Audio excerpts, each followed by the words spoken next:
গুৱাহাটীৰ বি বৰুৱা মহাবিদ্যালয়ত অনুষ্ঠিত হয় আন্তঃ মহাবিদ্যালয় কুইজ প্ৰতিযোগিতা। সদৌ অসম ছাত্ৰ সন্থা আৰু ভূপেন হাজৰিকা সাংস্কৃতিক ন্যাসৰ আহ্বানত অনুষ্ঠিত হয় এই প্ৰতিযোগিতা। সুধাকণ্ঠ ডক্টৰ ভূপেন হাজৰিকাৰ জন্ম শতবৰ্ষ উপলক্ষে অনুষ্ঠিত কৰা হয় এই প্ৰতিযোগিতাত বিভিন্ন মহাবিদ্যালয়ৰ 20টাকৈ দলে অংশগ্ৰহণ কৰে। এই প্ৰতিযোগিতাত কুইজ পৰিচালক হিচাপে উপস্থিত থাকে দীপাংকৰ কৌশিক।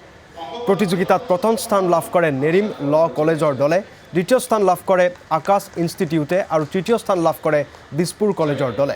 বিজয়ীসকলক মানপত্ৰ, বঁটা আৰু নগদ ধনেৰে সন্মানিত কৰা হয়। লগতে চূড়ান্ত পৰ্যায়লৈ উত্তীৰ্ণ হোৱা প্ৰতিযোগীসকলক মানপত্ৰ আৰু উপহাৰ প্ৰদান কৰা হয়।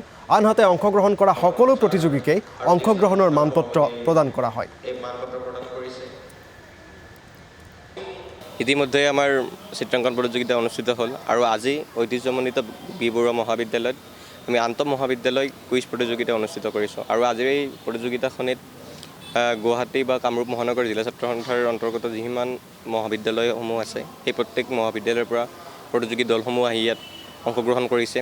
এতিয়ালৈকে প্ৰায় 25তকৈ অধিক সংখ্যক মহাবিদ্যালয়ৰ যোগদানেৰে আজি অনুষ্ঠানটো ইতিমধ্যে আৰম্ভ কৰা হৈছে।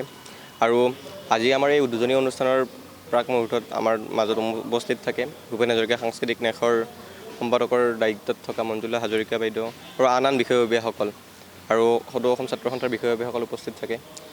ভূপেন হাজৰিকা সাংস্কৃতিক ন্যাস আৰু সদৌ অসম ছাত্ৰ সন্থাৰ এই যৌথ আহ্বান মৰ্মে ভূপেন হাজৰিকা দেৱৰ যি সৃষ্টিৰাজি চিন্তা চেতনাক যুৱ প্ৰজন্মৰ মাজত কঢ়িয়াই নিব পৰাকৈ তেওঁৰ জন্ম শতবৰ্ষ উপলক্ষে বিভিন্ন কাৰ্যসূচী আমি অনুষ্ঠিত কৰি আহিছোঁ আৰু অনাগত দিনতো বিভিন্ন কাৰ্যসূচীৰ আমি ৰূপৰেখা অংকন কৰিছোঁ।